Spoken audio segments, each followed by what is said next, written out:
whakamā, we have this big, it's easily translated into shame. Engari, kārepa tērā kupu e tino mau ki te wairua, o te whakaaro Māori. Hey?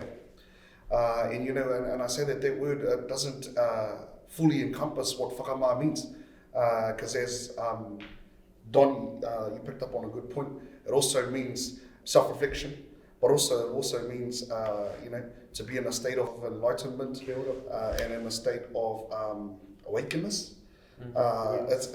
It also awareness, and it brings you to a point where you actually have to sit down and critically reflect and think, on what's occurred, and actually go through the process of deconstructing what's just happened or what's just occurred.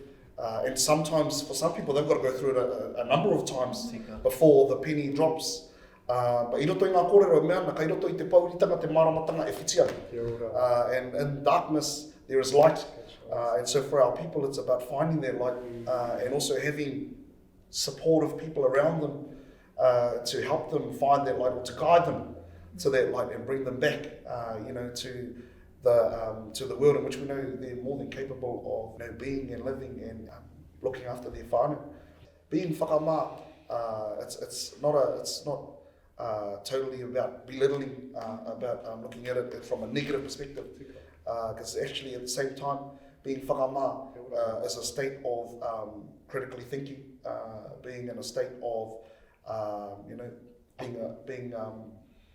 taking responsibility. It's also being in a state of acceptance, being in all those sorts of things. And so for us, he wahi pai hoki te whakamā. E nui ngā koranga kai roto I te whakamā, I te noho whakamā. Ka mutu, ia koe noho whakamā, na ko tō mahi e kimi huarahi, hei whakangāwari ake, hei whakatika, e momo whakaiti, there's a humbleness in being in that state of whakamā. And so for us, our people, it's about te ao Māori. We've never had a culture of te noho o te he, I runga I te tangata kotahi. Te he o te kotahi, o te he o te katoa. And so we go back to that collectivism that we were talking about earlier, that Māori lived in, really, lived with collectivism at the forefront of every decision that was made. Your actions, your behaviour reflected, on the whole whānau, whether it was good or whether it was bad. And so it was the whole whānau's job and objective to look after you, to protect you, to guide you, to help you, to uplift you, and to ensure that your mana is intact. And our people will get into situations where we think there's no way out. Pena tata karato ka titiro ki ngā mahi toi, pena rā tata ka titiro ki te ahurea Māori, there's always a way out. Our art forms, our carvings, our moko tells us that our ancestors always found ways of dealing with whatever problems were in front of them.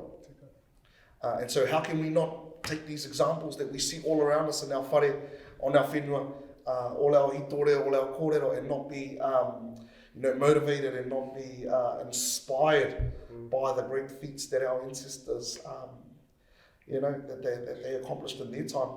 That is our culture. That's our culture. That's our culture.